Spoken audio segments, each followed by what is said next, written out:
Product not yet rated.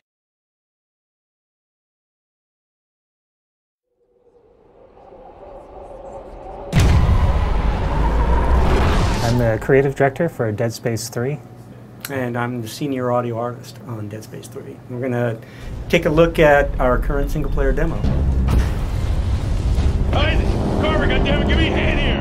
As the demo begins, Isaac Clarke finds himself on a ship called the Eudora, which happens to belong to this guy here who he's handing a welding torch to. The ship has just been nearly obliterated by an attack, and now they're trying to make their way off the ship.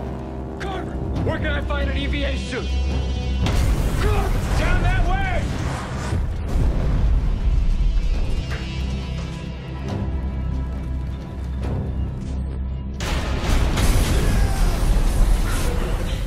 This is a scene I love for audio because there's so much going on, and yet we've still found a way to use subtlety in the scene, even amidst all of the choking, the explosions, and the bombast. There are like shards of glass floating around like a cloud in the environment that signal to the player that, you know, you have to go this way, and yet it's very dangerous to go this way.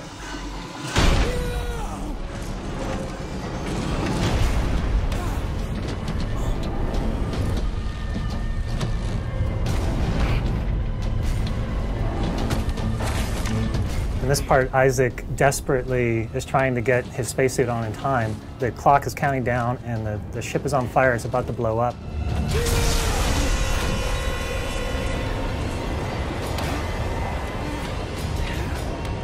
He gets the cabinet open and his helmet goes flying out into outer space. So he knows he only has a minute or something before he's going to suffocate. And he launches himself into space after that helmet, which is his lifeline.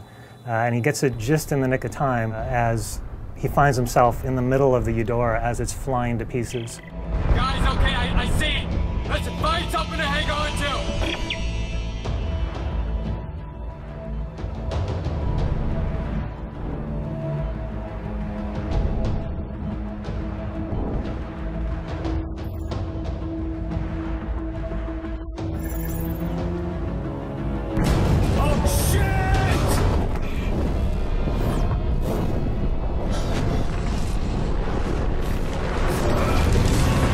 In this section, Isaac is flung out of the exploding Eudora spaceship, and he finds himself hurtling, 100 miles an hour through space as pieces of this ancient flotilla are whizzing by him.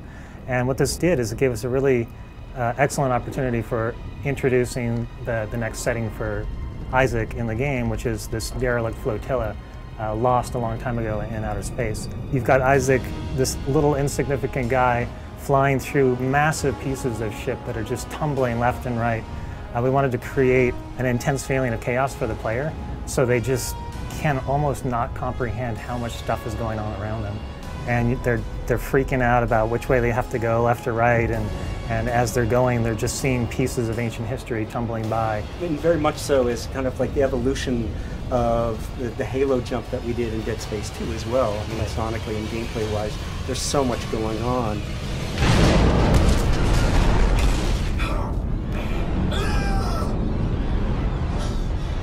We took the environment and created 3 new threats within that environment, and we had to pay off on all of those sonically, making sure that the gameplay was thrilling as could be.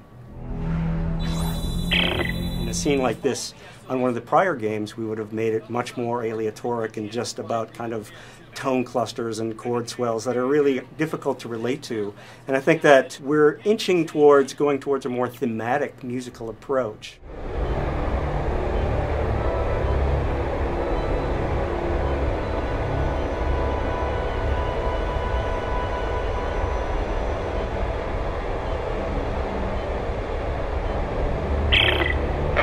Looks like the power's out everywhere. There's no way to activate the cargo doors. What about that door? It's got a manual crank. No, that's right. I'll see if I can get inside. In this section, Isaac is separated from the rest of his crew. He's run out of options. He had previously just been flying through space, and now the only thing left for him is to go into this derelict ship. It's his only hope of oxygen and some parts that he can scavenge and upgrade his equipment and somehow survive this event that's happened to him. Looks like I'm the first person to come through here in a long time. There's residual air. Tastes like dirt. Sonically, I think it's really unique in all of Dead Space because it's one of the most quiet environments we've ever created. So it really amplifies that sense of Isaac's being alone and being separated from his crew and going deeper into finding out what happened here.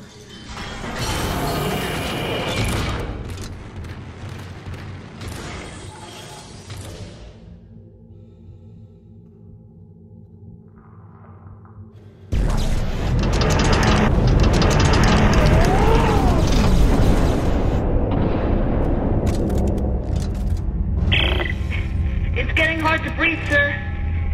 How much longer? We're working as fast as we can. I don't know, Mark's really pale, sir. I can't stop the bleeding. Hey, Isaac, okay, meet me at the door. I can let you in from this side. Right there, now get in here. Give me a hand. Aye, aye, Captain. Hey, don't get cute.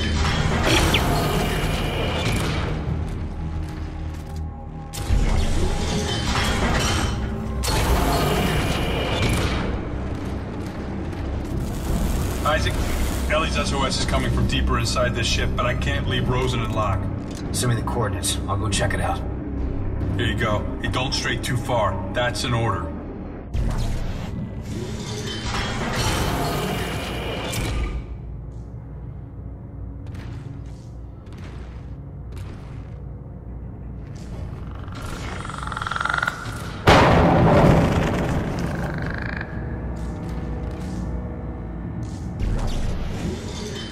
This is my favorite moment right here. Door opens, lights shining through, and illuminates everything beyond the door, which happens to be what happened to the crew. And now you find out that something more sinister has happened to them.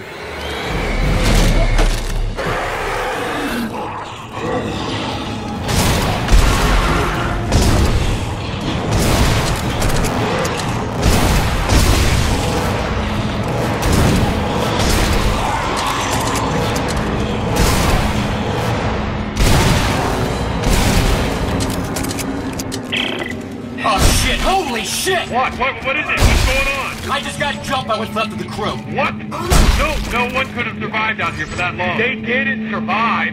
They got turned into those things. What? Okay, what do we do? You keep your weapon ready, and you stay the hell away from the ventilation ducts. If they get close, shoot for the limbs. You got that?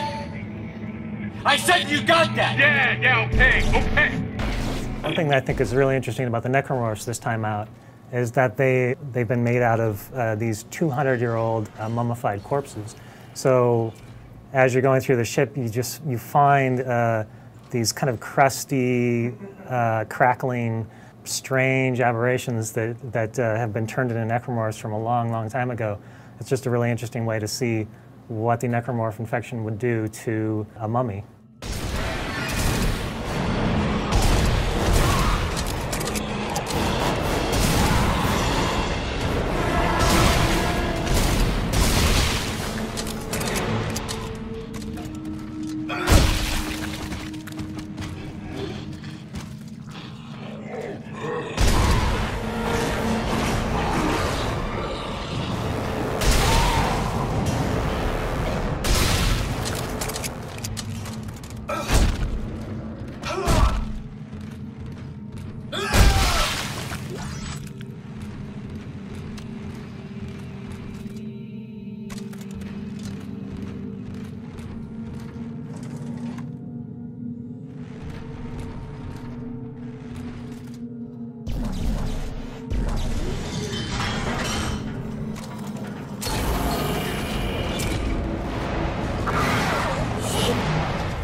This part is where we're bringing back in one of the favorite enemies from the Dead Space franchise, the Lurker. But in Dead Space 3, it was important to reimagine them into something different. So what we did is we made it based off of a dog rather than a child, what the original one was. And the reasoning behind that is that this government whose flotilla that you're exploring, they just so happen to have needed dogs as part of the effort to find things on the planet that they were looking for. Similar to what you would do with earthquake victims, where you'd have dogs that would go out and search for things because they get a scent. These dogs just happen to have been turned into necromorphs, and now we get to see what happens when an animal gets turned into something necromorphic rather than a human.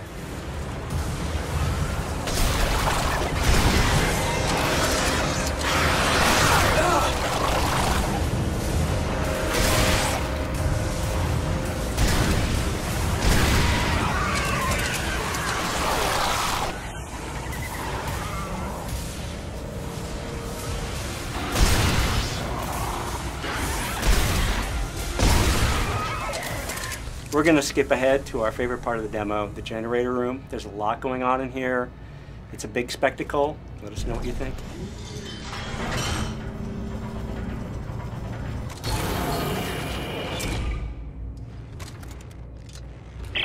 Norton, you there? Yeah, I'm here. All right, I think that's holding them for now. Good. The SOS is coming from directly above me. And it looks like I found the ship's primary generator. If I can get power going, it should unlock the crossover for you. All right, what about you? There's an elevator here that goes straight up the spire. I'll meet you at Ellie's coordinates.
Okay, we have power. The crossover just opened up. Welcome. Rosen, Locke, and Stickfoot. Isaac Carver will rendezvous at the Spire. Got it.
So thanks for watching. We made this for our fans, for you guys, and you can find more of this at deadspace.com. Let us know what you think. We're on Facebook and on Twitter.